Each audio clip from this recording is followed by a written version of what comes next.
everyone, welcome back to Studyverse N. So today we are going to start Business Studies class 11th chapter 1, Business Trade and Commerce. Introduction and historical background. All the human beings require a variety of goods and services to satisfy their diverse needs and wants. सभी human beings को variety of goods और services की requirement होती है ताकि वो अपनी diverse needs और वांट्स को सेटिस्फाई कर सकें. To fulfill these requirements, individuals go to physical or electronic markets where seller offer products. ये रिक्वायरमेंट्स को फुलफिल करने के लिए एक इंडिविजुअल फिजिकल और इलेक्ट्रॉनिक मार्केट्स में जाता है जो कि प्रोडक्ट्स ऑफर करते हैं ताकि वो अपनी नीड्स और वांट्स को फुलफिल कर सकें. The continuous process of making these goods and services available is driven by economic activities like production, manufacture, distribution, and exchange. ये continuous process of making goods and services available कहाँ से होती है, drive कहाँ से होती है? इकोनॉमिक एक्टिविटीज़ से. इकोनॉमिक एक्टिविटीज़ क्या होता है? Production, manufacturing, distribution and exchange.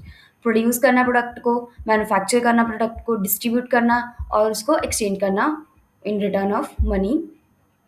Business is a major economic activity central to human life that spans from point of production to the ultimate consumption. Business क्या है? बिजनेस एक economic activity है central to human life span, जो human से ही start होती है. Humans ही product को बनाते हैं from the point of production to the ultimate consumption, और वहीं वो कंज्यूम करते हैं. That's called business. सो ये हो गया हमारा introduction and historical background. The historical role of business in Indian economy. The ancient times, this Indian subcontinent enjoyed a dominant economic position globally, controlling between one third and one fourth of the world's economic wealth from 1st to 15th century CE. Ancient time में Indian subcontinent ने एक dominant position हासिल करी थी globally because it was controlling one third and one fourth of the world's wealth. वो time क्या था? From first century to 15th century CE. बस यही इम्पॉर्टेंट है. And it was also referred as स्वर्ण भूमि, गोल्डन लैंड एंड स्वर्ण द्वीप by historical travellers. And next, what is hundi? A hundi, derived from to collect, is an ancient credit instrument written in vernacular language. It is functions as an unconditional contract or order that warrants the payment of money capable of valid negotiation and transfer. It was created to minimize the risk of theft and robbery during long distance travels across land and sea routes. हुंडी क्या था? एक ancient credit instrument था written in vernacular language. What is vernacular language? जो भी local language होती है एक एरिया की, उसको हम वर्नैकुलर लैंग्वेज बोलते हैं. उस लैंग्वेज में क्रेडिट इंस्ट्रूमेंट रिटन होता था, उसको हम क्या बोल देते थे? Hundi. It is function as an unconditional contract. ये एक अनकंडीशनल कॉन्ट्रैक्ट होता था जो कि पेमेंट ऑफ मनी की वारंटी देता था, capable of valid negotiation and transfer. It was created to minimize the risk. ये रिस्क को मिनिमाइज करने के लिए क्रिएट किया गया था ताकि थेफ्ट ना हो सके या फिर रोबरी ना हो सके ड्यूरिंग लॉन्ग डिस्टेंस ट्रैवल्स. जो भी लॉन्ग डिस्टेंस ट्रैवल्स होते थे across the land and sea routes, उनमें होने वाले रिस्क को मिनिमाइज करने के लिए हुंडी was invented. And these are the types of hundis practiced by Indian merchant communities. Major Asian trade centers of India: Pataliputra, Peshawar, Taxila, Indraprastha, Varanasi, Surat, Mithila, Broach, Kaveripattinam. Patliputra was primarily known for export of precious and commercial stones. Peshawar was mainly known for high quality horses and premium wool driving trades. Taxila was a critical junction on the major land route connecting to India to Central Asia. Indrapratha, a central commercial junction where major trade routes from east, west, north, and south converged. Varanasi was famous for luxury textile, gold bordered silk clothes, and sophisticated sandalwood workmanship. Surat was famous for gold border works, zari. Kaveri Pata was famous for shipbuilding, perfumes, cosmetics, silk, wool, and precious stone, etc.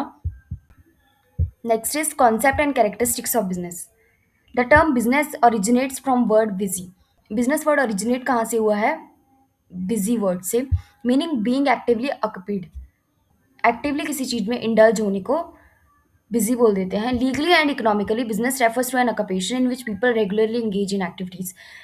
Economically business का मतलब क्या होता है? एक occupation जिसमें people regularly engage होते हैं in different types of activities related to production, purchase and sale of goods and services with primary motive of earning profits. उसका प्राइमरी मोटिव क्या होता है? प्रॉफिट अर्न करना बाय सेटिस्फाइंग सोसाइटल नीड्स, कैसे society की needs को fulfil करके। Next is human activities, economic versus non economic. Economic activities क्या होता है? Those activities undertaken by individuals to earn their livelihood and wealth. जो भी एक्टिविटीज एक इंडिविजुअल परफॉर्म करता है to to earn something. Example include a factory worker producing goods, a doctor operating in a clinic, a manager in a corporate officer, etc. These are divided into business, profession and employment. हर एक काम को business, profession और employment में divide किया गया है। Next is non economic activities. वो क्या होता है? Activities performed out of psychological, sentimental and emotional reasons like love, affection, sympathy and patriotism. जो भी activities out of psychological, sentimental, emotional reasons की वजह से परफॉर्म करी जाती हैं उसको हम नॉन इकोनॉमिक एक्टिविटीज बोल देते हैं। Example like mother cooking food for her family and boy helping an elderly person crossing a street, उसको हम क्या बोल देते हैं? Non economic activities. Distinguishing characteristics of business activities. To differentiate business from other activities, its key traits must be understood. Business को बाकी activities से differentiate करने के लिए उसके मेन ट्रेड्स और कैरेक्टरिस्टिक्स को समझना बहुत इंपॉर्टेंट है। First trait is an economic activity undertaken solely with the goal of earning money and livelihood rather than for emotional और साइकोलॉजिकल फुलफिलमेंट। इकोनॉमिक एक्टिविटी होता है बिजनेस। बिजनेस एक्टिविटीज का first trait होता है इकोनॉमिक एक्टिविटी। बिजनेस एक economic activity होता है to earn money और livelihood rather than emotional psychological fulfillment. It is not any activity performed out of psychological or emotional sentiment. It is actual activity performed to earn money or livelihood. It can be small scale, एक small scale हो सकती है, एक shop हो सकती है, और large scale cooperative society या फिर पब्लिक कंपनी हो सकती है। नेक्स्ट रेट इज प्रोडक्शन और procurement of goods and services. Every enterprise must either manufacture the goods it deals in or acquire them from primary producer before delivering them to customer. हर एक enterprise को या तो goods acquire करने चाहिए या फिर produce करने चाहिए ताकि वो अपने कस्टमर्स को डिलीवर कर सके। Goods can be consumer items, food stationery हो सकता है या फिर कैपिटल एसेट्स, मशीनरी भी हो सकता है। सेल और exchange of goods and services involves continuous transfer of ownership of goods services for value. Continuous transfer of ownership of goods and services, goods की ओनरशिप का कंटिन्यूस ट्रांसफर होता है किसके लिए? For a value. Production means strictly for a personal consumption, does not constitute business. अगर कोई भी product personal consumption के लिए प्रोड्यूस किया गया हो उसको हम बिजनेस नहीं बोलेंगे। Like cooking at home is non economic activity but operating a restaurant is a business. Next trait is regularity in dealing. Isolated और सिंगल ट्रांजेक्शन ऑफ परचेज और sale cannot be called a business.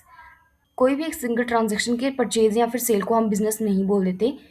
If an individual cells their personal vehicle at a profit is not a business activity. अगर कोई इंसान अपने personal profit के लिए कोई अपना व्हीकल सेल कर देता है तो उसको हम बिजनेस एक्टिविटी नहीं बोलेंगे। It becomes a business only when transactions are performed on a regular recurring basis. जब एक ट्रांजेक्शन रेगुलर बेसिस पे एंड रिकरिंग बेसिस पे होती है तो उसको हम बिजनेस बोल देते हैं। Next is profit earning motive. The baseline objective is to maximise revenue over cost. Business का मेन ऑब्जेक्टिव क्या होता है? कॉस्ट से ज़्यादा रेवेन्यू अर्न करना। No business can survive long term without generating reasonable profits for expansion and sustainability. Uncertainty of return refers to unpredictable variations in return on capital invested. Business में एक तरह का रिस्क होता है जिसमें कितना कैपिटल रिटर्न आएगा कि नहीं उसकी अनसर्टेनिटी होती है। Despite extensive planning and execution there is always permanent possibility of sustaining losses. हम कितनी भी अच्छी प्लानिंग क्यों ना कर लें बट एक तरह का रिस्क रहता है कि कोई ना कोई लॉस जरूर आएगा। Element of risk. Risk is exposure to potential financial loss due to unexpected or unfavorable future events such as shifting customer tastes, labor strike, fire, theft, natural disasters, और unexpected competition. बिजनेस में सबसे ज़्यादा risk होता है कि business successful होगा या फिर नहीं। अगर बिजनेस चल रहा है तो उसमें बहुत सारे फ्यूचर इवेंट्स आ जाते हैं, जैसे कस्टमर टेस्ट आ जाता है, फायर, थेफ्ट, स्ट्राइक्स एक्सेट्रा। उससे हमारा बिजनेस बहुत ज़्यादा इफेक्ट कर सकता है। So these all are the main traits of business. So that's all for today's video. And if you like the video, please like, share, and subscribe to my channel. And thanks for watching.